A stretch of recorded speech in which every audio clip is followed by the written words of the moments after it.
રાજકોટમાં લાકડાના કારખાનામાં ભીષણ આગ લાગી છે। મોરબી રોડ પર હડાળા નજીક કારખાનામાં આગ લાગી। શિવ પ્લાયવુડમાં વહેલી સવારે ભીષણ આગ લાગવાની ઘટના ઘટી। પ્લાયવુડના જથ્થાના લીધે આગે વિકરાળ સ્વરૂપ ધારણ કર્યું હતું તો ફાયર બ્રિગેડની ટીમના આગ પર કાબુ મેળવવા પ્રયાસ। મોરબી રોડ પર શિવ પ્લાયવુડમાં વહેલી સવારે ભીષણ આગ લાગવાની ઘટના ઘટી છે। આગે વિકરાળ સ્વરૂપ ધારણ કર્યું છે। 4 થી વધુ ફાયર ફાઇટરો હાલમાં ઘટના સ્થળે પહોંચી ચૂક્યા છે। 80% જેવો તો આગ પર કાબુ મેળવી લેવામાં આવ્યો છે અને હજી પણ આગ બુઝાવવાની કામગીરી જે છે તે ચાલુ જ છે। હડાળા નજીક કારખાનામાં આગ લાગી।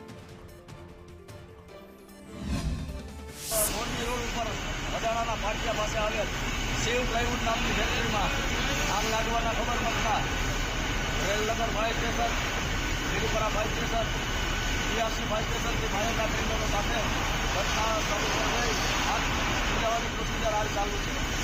આગ પ્લાયવુડના જથ્થામાં લાગેલી છે। આશરે સવારે 4ની આસપાસ લાગેલી છે। હાલ વિકરાળ સ્વરૂપ ધારણ કરી લીધું છે અને ફાયરની ટીમ સતત પાણી મારો અને લિક્વિડ બોમ્બનો મારો ચલાવી આગ પર કાબુ મેળવવાના પ્રયાસ જારી છે।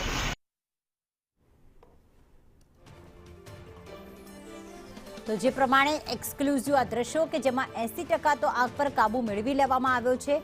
હજી પણ આગ બુઝાવવાની કામગીરી ચાલુ છે। 4 જેટલા ફાયર ફાઇટર પાણીનો મારો સતત ચલાવી રહ્યા છે।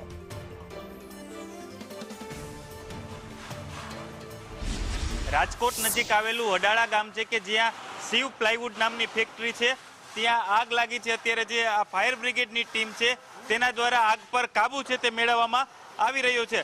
સવારે 4 વાગ્યાની આસપાસ આ જે ગોડાઉન છે ત્યાં આગ લાગી હતી અને રાજકોટ ફાયર બ્રિગેડને આ સમગ્ર ઘટનાનો કોલ મળ્યો હતો। ત્યારબાદ રાજકોટથી 4 ફાઇટર ગાડી છે તે આગ બુઝાવવા માટે પહોંચી ગઈ હતી। મારી સાથે ફાયર ઓફિસર છે, આપણે તેના સાથે વાત કરીશું। શું કહેશો, કઈ પ્રકારની સ્થિતિ છે? Station fire officer ERC Rahim Joban, આશરે સવારે 4 વાગ્યાની આસપાસ આગ લાગેલી હતી અને ERC, રેલનગર, બીડીપરા એવી રીતે અલગ અલગ સ્ટેશનથી ફાયર ટેન્ડર સાથે ઘટના સ્થળ ઉપર આવી અને પાણી મારો તેમજ લિક્વિડ ફોર્મનો મારો ચલાવી અને આગ પર કાબુ મેળવવાના પ્રયાસ ચાલુ છે। આગ અત્યારે 80% જેવી કાબુમાં આવી ગઈ છે। હવે જે નાના સ્મોક છે અને નાના જે જ્વાળા નીકળે છે એને બુઝાવવાની પ્રોસિજર ચાલુ છે। આગ લાગી એનું પ્રાથમિક કારણ કઈ સામે આવ્યું છે? આગ લાગી એનું કોઈ પ્રાથમિક કારણ ચાલુ નથી। શું કે રાત્રિના સમયે હતી, મોર્નિંગમાં વહેલી સવારે 4ની આસપાસ હતી એટલે કોઈ કારણ જાણવા મળેલું નથી।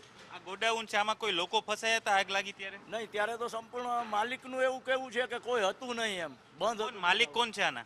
માલિકનું નામ હજી જાણવા મળેલ નથી પણ એ બહાર જ છે યાર। આ ચોક્કસ હું તમને દ્રશ્ય બતાવીશ કે જે આ પ્લાયવુડનું ગોડાઉન છે કે વહેલી સવારે 4 વાગે છે તે આગ લાગી હતી। અહીં જે પ્લાયની સીટું રાખવામાં આવતી હોય છે કે જે સનમાઇકા માટે વપરાતી હોય છે તે અત્યારે બળીને ખાક થઈ ચૂકી છે।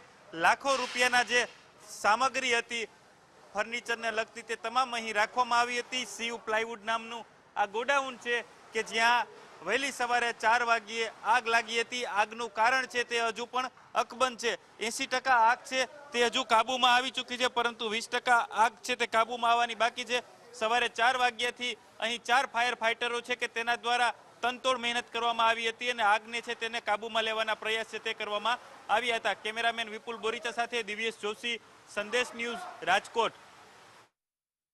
તો જે પ્રમાણે 4 થી વધુ ફાયર ફાઇટર હાલમાં ઘટના સ્થળે પહોંચી ચૂક્યા છે। હવે થોડીક વારમાં મારો તો ચલાવવામાં આવી રહ્યો છે, થોડીક વારમાં આગ કાબુમાં પણ તાત્કાલિક અમે આવ્યા એટલે ખબર પડી કે આટલી બધી લઈ ગઈ। કોઈ માણસ અંદર ફસાયું હતું? નહીં, એવું કાંઈ નહીં। આમાં કોઈ ગોડાઉનમાં માણસો રહેતા હતા? અહીંયા નથી રહેતા, બાજુની વળીમાં જ રહે છે। આપણે ફાયરના સાધનો કેવું રાખી છે, ફાયર સેફ્ટીના સાધનો છે। કેટલું નુકસાન થયું છે? નુકસાનમાં તો અહીંયા હું ઓલમોસ્ટ વધારે પડતું આપણે મારું બીજું યુનિટ છે ને રાજકોટ, ત્યાં હોય છે। અહીં બધું મતલબ વધારેનો સામાન ને આ તે સ્ટોક માટે હોય ખાલી, કે જે ત્યાં કામમાં ન આવતી એની વસ્તુ બધી।